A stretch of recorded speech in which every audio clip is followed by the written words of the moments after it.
नमस्कार प्रिय भक्तों। हम लेकर आए हैं एक ऐसी कहानी जिसने सिर्फ राधा नाम लेकर मोक्ष पाया। तो चलिए शुरू करते हैं कहानी।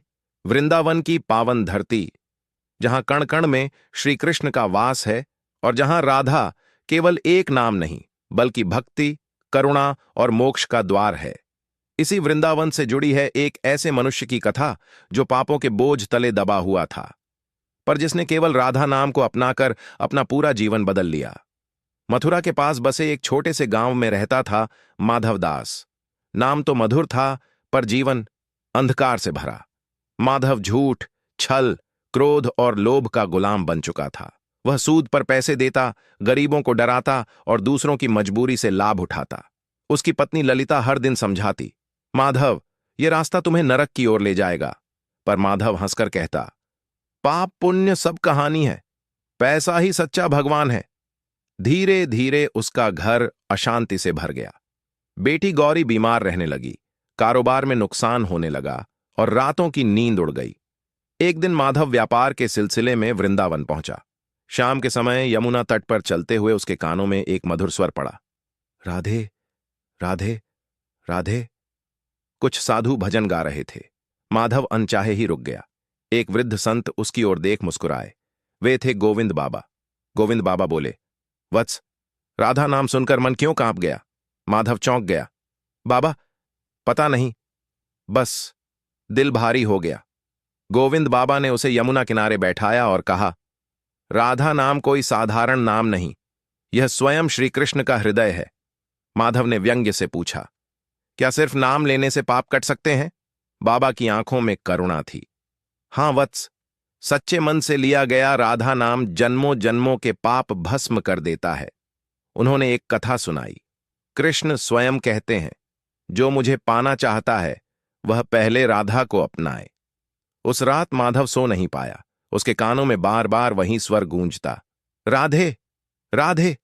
पर भीतर से एक आवाज आती, तू पापी है, तेरे लिए भक्ति नहीं। अचानक उसे अपनी बेटी गौरी का चेहरा याद आया। पत्नी की आंसू भरी आंखें याद आईं। उसने पहली बार मन ही मन कहा, राधा, और आश्चर्य, दिल हल्का सा हो गया। अगले दिन माधव फिर गोविंद बाबा के पास गया। बाबा, क्या मेरे जैसे पापी को भी राधा स्वीकार करेंगी? बाबा मुस्कुराए, राधा मां है, मां कभी बच्चे को ठुकराती नहीं। उन्होंने उसे एक सरल मंत्र दिया, राधे राधे, श्याम मिला दे, और कहा, हर सांस के साथ राधा नाम लेना शुरू कर। माधव गांव लौटा। पहले दिन कठिन लगा, मन भटकता रहा, पर उसने हार नहीं मानी। जब भी क्रोध आता, राधे, जब भी लालच जागता, राधे। धीरे धीरे चमत्कार होने लगे। बेटी गौरी की तबीयत सुधरने लगी। ललिता के चेहरे पर शांति लौटी। माधव का मन हल्का होने लगा। एक दिन माधव ने गांव के लोगों को बुलाया। वह रो पड़ा, मैंने तुम सब पर अत्याचार किया, आज राधा नाम की कसम, मैं सब कुछ लौटाऊंगा। उसने सूद माफ कर दिया, गरीबों को अनाज बांटा और मंदिर में सेवा करने लगा। लोग चकित थे, यह वही माधव है। एक दिन वृंदावन की प्रसिद्ध साध्वी राधे माए गांव आईं। उन्होंने माधव को देखा और बोलीं, जिसके मुख पर राधा नाम बस जाए उसके पाप स्वयं भाग जाते हैं। उन्होंने माधव के सिर पर हाथ रखा, वत्स, अब तुम मुक्त हो। माधव की आंखों से आंसू बह निकले। कुछ समय बाद माधव को बड़ा नुकसान हुआ। फिर वही गरीबी का डर, पर इस बार उसने कहा, राधा जो दोगी स्वीकार है, और चमत्कार हुआ। लोग उसके सत्य और सेवा से प्रभावित होकर उसके साथ जुड़ गए। वर्षों बाद एक सुबह माधव यमुना किनारे बैठा राधा नाम जपते जपते मुस्कुराता हुआ शांत हो गया। गोविंद बाबा ने कहा, आज एक आत्मा वैकुंठ गई।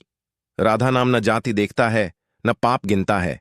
जो एक बार सच्चे मन से कह दे राधे, उसका जीवन बदल जाता है। तो प्यारे भक्तों, प्रेम से बोलिए, राधे राधे।